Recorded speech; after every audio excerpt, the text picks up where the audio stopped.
तुरंत अपने पंख फैलाकर आसमान की तरफ उड़ने लगती है।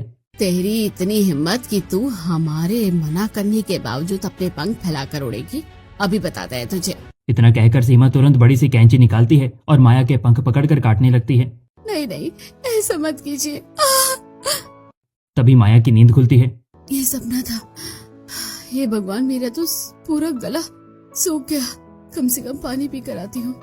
माया तुरंत पानी पीने के लिए बिस्तर से उठती है। दरवाजे तक जाते ही पैरों में बंधी बेड़ियों की वजह से जमीन पर गिर पड़ती है। ये बेड़िया, नहीं नहीं, खोलो इसे, कोई खोलो, नहीं नहीं, खोलो, कोई खोलो। माया के चिल्लाने की वजह से सुमित्रा और वीरेंद्र की नींद खुलती है। इसकी वजह से हर रात नींद खराब हो जाती है।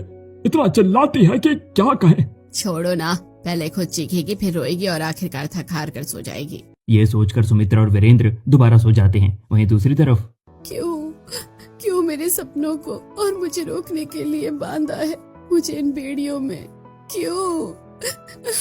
माया चीखते चिल्लाते खुद थक कर सो जाती है और फिर अगले दिन ये ले, खा ले इसे। इतना कहकर सुमित्रा खाने की प्लेट कमरे के अंदर सरका देती है, जिससे माया की नींद खुलती है। दरवाजा खुल गया। रोशनी, मुझे भी बाहर जाना है। ज्यादा शौक था ना तुझे अपने सपने पूरे करने का, अब इस कमरे में बंद है। इतना कहकर सुमित्रा दरवाजा बंद करके डाइनिंग टेबल की तरफ चली जाती है। क्या हुआ? दे आई उस लड़की को नाश्ता? हाँ, वही देने गई थी। दरवाजा खुलते ही कमरे से बाहर निकलने की कोशिश करती है, जैसे ना जाने क्या हो गया हो। अब किसी को इस तरह कैद में रखना आसान थोड़ी ना है। ये क्या? इतने बड़े पिंजरे में मुझे किसने बंद किया? मैंने किया है तुझे बंद। बहुत शौक है ना कमरे से बाहर निकलने का, अब निकल कर दिखा। वीरेंद्र वहां से चला जाता है और माया इस पिंजरे में तड़पते रोते चिल्लाते रह जाती है। फिर अगले दिन यही था वो नालायक चूहा जिसने अकेले पूरे घर में हंगामा मचा रखा था। कल एक चुईया को पिंजरे में बंद किया और आज सुबह खुद पिंजरे में बंद हो गया।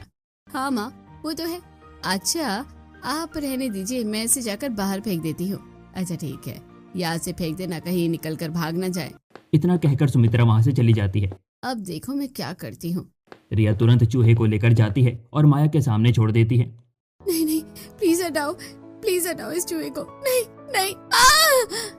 सच बताऊं तो तुझे इस तरह देखकर बहुत मजा आ रहा है, इसलिए मैं चूहे को यहीं छोड़कर जा रही हूँ। इतना कहकर रिया वहां से चली जाती है। मुझसे गलती हो गई, मुझे कल कमरे से बाहर नहीं निकलना चाहिए था। आज के बाद मैं कभी भी घर से बाहर नहीं निकलूंगी। अब तो मुझे आसमान और खुली जगह से भी डर लगने लगा है। अब इस तरह माया का डर बढ़ता जाता है। फिर रात को अरे आग लगी, भागो सब, अरे निकलो सब, अरे बाहर जल्दी निकलो। अचानक घर में रात को आग लग जाती है, जिस वजह से घर के सभी लोग तुरंत घर के बाहर निकलते हैं और पूरा मोहल्ला इकट्ठा हो जाता है। हे भगवान, घर में आग कैसे लग गई? आप सब तो ठीक है ना? हाँ, हम सब ठीक है, लेकिन हमारा घर। वहीं घर में बचाओ, कोई है? आज नहीं, मुझे बहुत डर लग रहा है, मैं यहाँ से कैसे निकलूं? माया तेज तेज चलने लगती है, जिसकी आवाज मोहल्ले के सभी लोग सुनते हैं। अरे ये आवाज किसकी है? इस जलते हुए घर के अंदर कौन बंद है? हे भगवान, घर के अंदर तो माया है। अब क्या होगा? हमें उसे मारना नहीं, बस उसे उड़ान भरने से रोकना चाहते थे।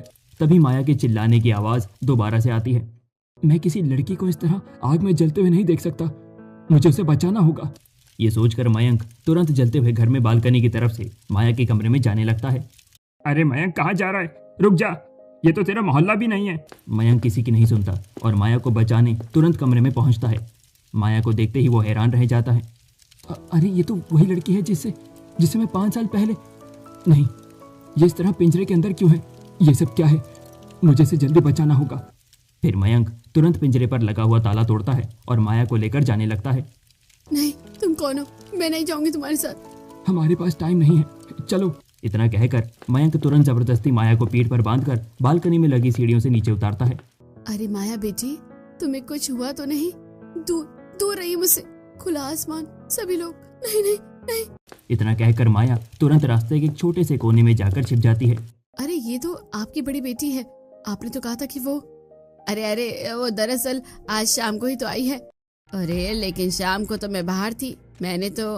तभी वहाँ फायर ब्रिगेड की गाड़ी आती है और वो घर में लगी आग को बुझाते हैं। माया, हम सब तेरे साथ हैं, अपने पंख फैलाओ और आसमान को छुओ। माया के पंख निकल आते हैं और माया उड़ने लगती है। क्या सच में मैं उड़ रही हूँ? ये सब कुछ मेरे ससुराल वालों की वजह से हुआ है। अब मैं अपने सपने पूरे आसमान को छू सकती हूँ। तभी मयंक माया को नींद से उठाता है। क्या हुआ माया, क्या सपना देख रही थी और इतनी मुस्कुरा क्यों रही हो? चलो उठो, फ्रेश हो जाओ। अच्छा, क्या वो सपना था? ठीक है ठीक है ठीक है, मैं फ्रेश हो जाती हूँ। अब फ्रेश होकर घर के कामों में वो लग जाती है। अब इस तरह एक दिन आजकल माया बहुत ज्यादा खुश नजर आती है और सोती हुई भी न जाने क्या सपना देखकर हमेशा मुस्कुराती रहती है। लेकिन देवरानी जी हमें बताएगी थोड़ी ना अपने सपने के बारे में। अगर भाभी नहीं बताएगी तो मेरे पास एक रास्ता है उसे पता लगाने का। अच्छा, तो क्या रास्ता है? कीर्ति सभी को आइडिया बताती है और सभी कीर्ति की बात पर हामी भरते हैं। फिर रात को भाभी, आप क्यों ना अपनी सारी बातें एक पर्सनल डायरी में लिखा करें। वैसे भी आपका कोई फ्रेंड नहीं है जिससे आप सारी बातें शेयर करें। हाँ कीर्ति, बात तो सही कह रहे हो। कीर्ति वहां से चली जाती है। माया कुछ देर सोचती है और फिर अपनी पर्सनल डायरी निकालती है। क्यों ना मैं अपनी सारी खुशियाँ और अपने सारे सपने इसी डायरी में लिखूं। फिर अब से माया अपने पर्सनल डायरी में अपनी बातें लिखना शुरू कर देती है। कुछ दिन इसी तरह बीतते हैं। फिर एक दिन देखते हैं आखिर माया इस डायरी में लिखती क्या है। मयंक डायरी खोलकर पढ़ना शुरू करता है। माया का सपना पायलट बनना है। उसके बावजूद माया आसमान से डरती है, लेकिन आखिरकार क्यों? मयंक तुरंत घर वालों को माया के सपने के बारे में बताता है।